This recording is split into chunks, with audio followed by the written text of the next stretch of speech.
Il faut savoir que la mission de la Fondation, c'est de continuer les recherches de Mirko Beljanski pour permettre de développer une approche naturelle de traiter le cancer. Pourquoi est-ce que nous pensons qu'une approche naturelle est possible?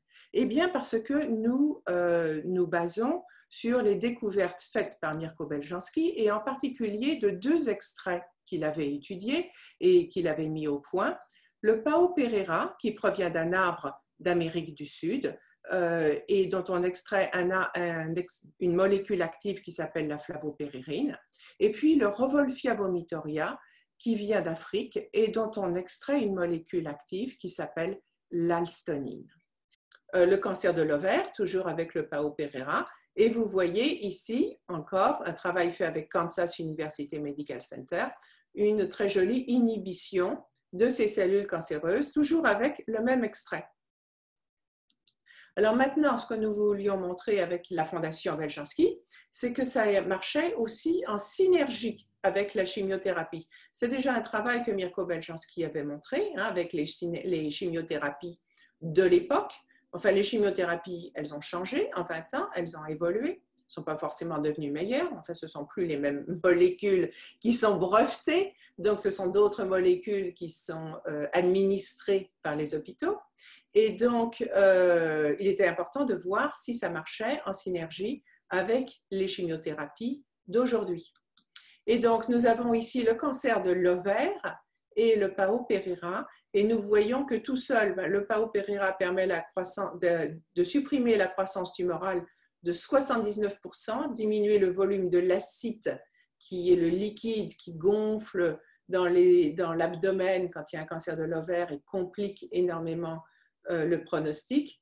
Et bien, quand par tout seul, ça inhibe le volume de l'acide par 55%, mais quand on ajoute la chimiothérapie, donc on a une inhibition de la tumeur qui atteint 97% et l'acide est complètement supprimé. C'est un très, très beau résultat. Alors ensuite, est-ce que ça fait la même chose avec le Rauwolfia vomitoria? Eh bien oui, nous avons ici, ça marche très bien tout seul, et quand on ajoute le Rauwolfia et la carboplatine, nous avons une inhibition de la charge tumorale de 87% à 90% et du volume de l'acide de 89% à 97%. Donc nos deux extraits marchent sur différents types de cancers, marchent sur différents stades de cancer et ils marchent en synergie avec les chimiothérapies. Alors, la question ultime qui restait, c'était celle des métastases. C'est un problème qui n'est pas adressé par les chimiothérapies traditionnelles parce que les chimiothérapies traditionnelles sont incapables de détruire les cellules souches du cancer. Qu'est-ce que les cellules souches du cancer? Eh bien, vous avez ici une tumeur et vous voyez que dans une tumeur, toutes les cellules cancéreuses ne sont pas créées égales.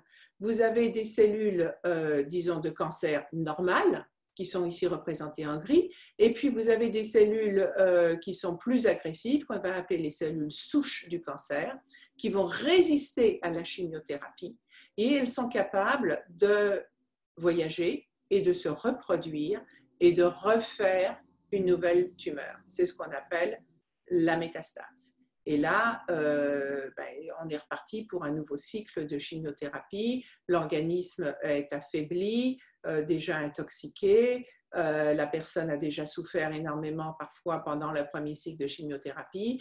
Elle dit qu'elle ne veut pas recommencer et elle laisse souvent, les gens laissent le cancer galoper parce qu'ils sont épuisés par leur premier traitement.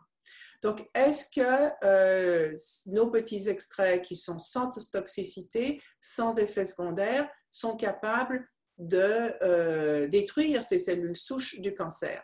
Eh bien, nous avons ici justement sur le cancer des ovaires, vous voyez que le miracle ici opère entre 50 microgrammes par millilitre et 100 microgrammes par millilitre avec le Pao Pereira et même chose avec le Rauwolfia vomitoria.